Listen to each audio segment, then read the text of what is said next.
This week on The Real Housewives of Atlanta. Kelli sat down and had a meeting with the team and said that she doesn't want them to work with me, although this was her idea. I didn't mind extending my team until she could find one, but...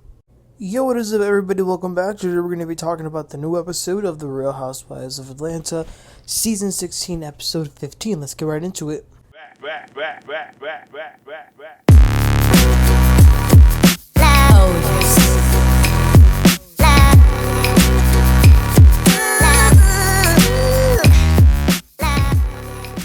Alright, so it's a new day. The women are waking up. They had a wild night the night before, and we saw some of those clips. And it looked like, again, they had the time of their lives. There were drinks involved, dancing, twerking. They had a great time. But like I said, they are now waking up. We see Angela go over to Drew's place to have breakfast. And Drew says that last night was what she was waiting for a night where they were all just going to have good, positive, fun vibes. Angela says, yeah, I never really thought I could see myself having fun with the group, but I actually really did. But then Angela does tell Drew that another thing that happened last night was that, they all rallied around Shamea, and that was really nice. And remember, Brit had, she gave her little message to Shamea saying, I'm here for you. I'm always going to be here for you.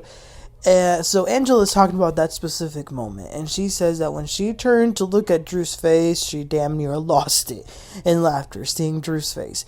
Now, Drew says about that specific incident, she says, oh yeah, everybody thinks that I'm an actress, but clearly we can see that Brit is such an actress. She put on a whole show, and I kind of disagreed. Like, yes, I even said it in my recap last week. I did think it was a little bit kind of cringy, a little bit, because it came like very out of nowhere, and it did feel like a lot. But like, why do we have to assume the worst? Drew. Speaking of Drew, by the way, did y'all see that Ralph exposed Drew? I briefly saw it on my timeline on, I think it might have been Twitter. I saw something about Ralph posting receipts and messages. I didn't get too much into it, but I think he's like something along the lines of like she's pretty much faked every storyline she's had. Yeah, he said that Drew has been fake. It was a lot. I mean, I didn't really need Ralph to tell us that, though. A lot of the things that she says just don't make any sense. But he did put a lot of that. Some people believe him, some people don't. I saw someone say on Twitter, they were like, you know what? We know Drew lies, but we don't care. And I thought to myself, some of these fans are so weird. They're so selective on who can lie and who can't. Because I hear all the time, Phaedra she's a liar. What a liar. We don't like her. But then you got people over here saying, oh, we don't care if Drew's a liar. We still like her. So, like, what's up with that? But anyway, that's a whole other thing. But I just wanted to mention that because I did see it. Another thing that Angela brings up is that the day before, especially at the dinner, it did surprise her to see that Kelli wasn't really defending her bestie, Brit.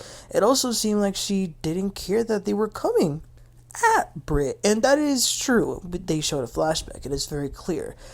So then we see Shamea. She had a FaceTime with her mom, and they talk a little bit about how her daughter, Shiloh, is doing now. Because remember, she was going through something last night. And Shamea is obviously upset that she's not there to physically be with her. But the baby is better today. So that's the good news. So then Phaedra goes over to Porsha and Cynthia's room. And one thing I did think was crazy was that Phaedra said that she likes to sleep with the TV on while watching serial killer mystery documentaries. Now, don't get me wrong. I love a good true crime documentary. But like at noon or like in the morning, like definitely before the sun goes down, because I can't do them at night, especially if it's like she was talking about chopping the head. No, I'll do it, but again, before the sun goes down. If it's at nighttime, I just can't. Anyway, Phaedra then goes on a quick shade rundown on the newbies, and it's so shady, but y'all know Phaedra, she puts a funny twist to it. But Phaedra also has tea. So, Brit and her are sharing a villa, so Brit's been telling her a lot of things. And Brit told her that the glam that Tinkerbell hired, that's what Phaedra calls Kelli, Tinkerbell, and Strawberry Shortcake. Well, anyway, Brit told Phaedra that Kelli is not letting her use her glam. Kelly's glam can only do Kelly and no one else. Porsha is surprised because up to this point, all they've known in the group is that Kelly and Britt are like two peas in a pod, like freaking Frag 2.0.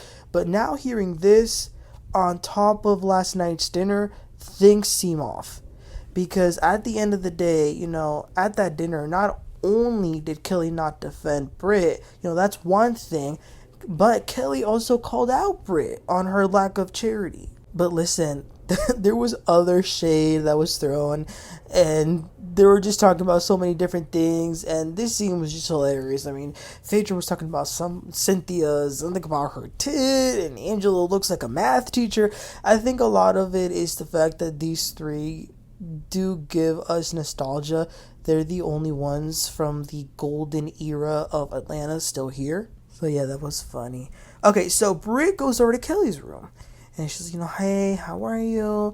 Kelly tells her that when they head back, she's going to have a lot on her plate to deal with. She's going to have to get ready to go to court. And she's pretty upset about that. She actually just had a call with her attorney. She's going to have another one later. Lots of important things to discuss, like custody and assets and all that stuff.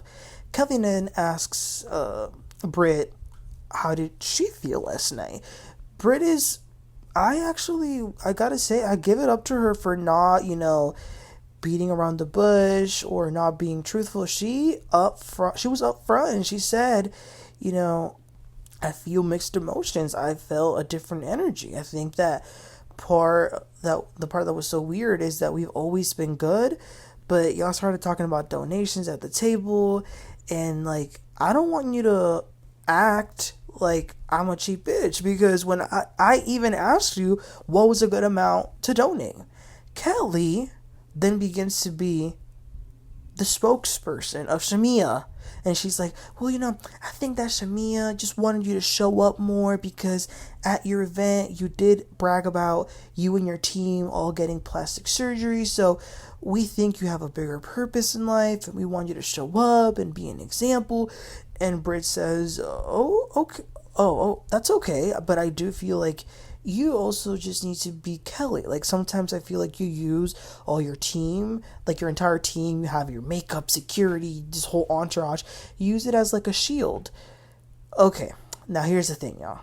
There's obviously an underlying issue here, okay? It didn't just start with what happened at the dinner table. So in their confessional, they both at the same time begin to give some story. Kelly says that a while ago, Britt hosted a team meeting with her squad behind her back. Britt says that Kelly had a meeting with her team, prohibiting them from helping Britt. Oh my. Anyway, Britt says to her in this scene, you should just show up just for you. Also, share things with me. And don't try to give me a lesson in front of the whole group. I'm a little confused because both of them are giving their sides of the story, and it just sounds a little confusing, but really, glam? We're going to end friendship over glam? Like, that is so dumb. And I don't know, I like Kelly from the very beginning, but something about her energy in this episode kind of feels a little weird. If I can be 100% honest, it kind of feels like she wants to dump Britt for like Shamea and be part of the group, because you know how there's always like a group within the group, and I think that's what it is. So I don't know, but yeah, that was that scene. So then the women get ready for a nice pool day. Kelly and Shamea, they came out twinning, by the way, wearing the exact same bathing suits. So it's very clear that Kelly wants to be Shamea's bestie. They also say that they loved the sisterhood that they shared last night. They want to keep that going. Britt isn't there quite yet, and people begin to ask, where is she? Also, some guy came out. He's the one that actually helped Kelly with all the information on how to donate. And, Phaedra, she received that man with open arms. She was like, I'm a hugger. And, she was like, come here. Later today, the women are going to join Jab Jab, which is like a carnival in Grenada. Very cultural, and it represents Black expression and liberation. I mean, there is a very powerful story behind it, and it's a really big deal. the people cover themselves in black oil and they dance, they go down this parade, and the ladies will be joining later today. Then, but for now, they kind of all just hang out around the pool, eating, drinking. Kelli and Drew talked a little bit about their divorces. Then Kelli leaves to get on a phone call with her attorney, and we see a little bit of that conversation. Angela is very aware of what's going on between Britt and Kelli, so she does ask Britt how is she doing, and Britt's like, I'm okay. We talked today, and we're okay. But you can tell Britt is not okay. Porsha then says that she has this big surprise, and I'm like, oh, what is this surprise? Nothing. She just gave Shamea some big hat that she brought, and they do a photo shoot with it. So then it's a little later, and they begin to get ready for Jab Jab. Shamea's luggage finally made it. I loved how they all looked, and I said this last time, and I'll say it again. They were all so energized throughout this entire trip. You can tell they really, really enjoyed it. So Jab Jab usually starts like around 5 a.m. on a Monday. Usually that's what Shamea said, but the ladies were able to ask if they could go at night, and it was very interesting for us to be able to see a real cultural celebration like this. And like I said, all the ladies were giving it 100%. Some of them almost got damn near pregnant, because there was a man on there who was like straddling them, and I was just thinking, my goodness, Phaedra is freaky. Like, for real. I don't remember her being like this, but it was a hell of a night for them. We saw that. So then it is the next day. Time for them to pack, get ready to leave today. But they do go have breakfast, and they talk about how long it took some of them to wash the black oil off. Apparently Britt was the fastest, and she actually scrubbed Phaedra. She helped her get that off. They talk about the experience that they had yesterday overall. Then they ask Kelli about how she's doing, and Kelli says that she's a little sad because going back she's going back to her reality, which is a lot.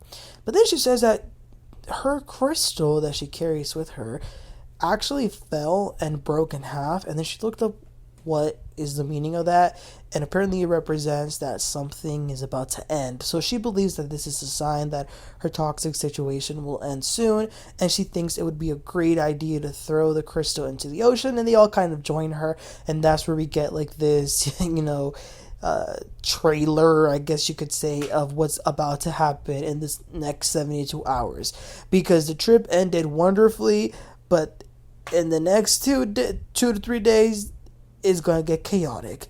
Kelli's situation is going to get worse. Text messages will be shared. Friendships will end. Cheating allegations will happen. It's going to be a lot. And yes, next week is the season finale. I am so ready to watch this finale and get into the reunion. I really am. This was the end of the episode. I enjoyed the episode. I liked seeing them, celebrating and jab.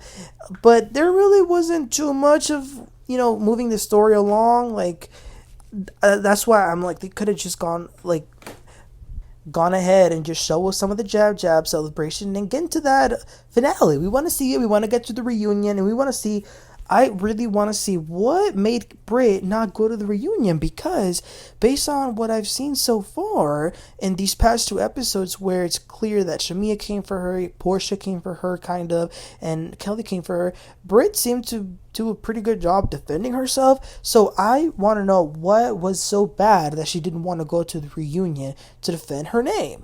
But yeah, you guys, let me know what your thoughts were about this episode. I'm actually more excited to see Bravo's Love Hotel finale, which I don't know if y'all been watching that, but I have. I'm definitely going to do a recap after this one. So y'all, let me know what your thoughts were. Please don't forget to like and subscribe, and I'll catch y'all next time. Y'all have a great one. Bye.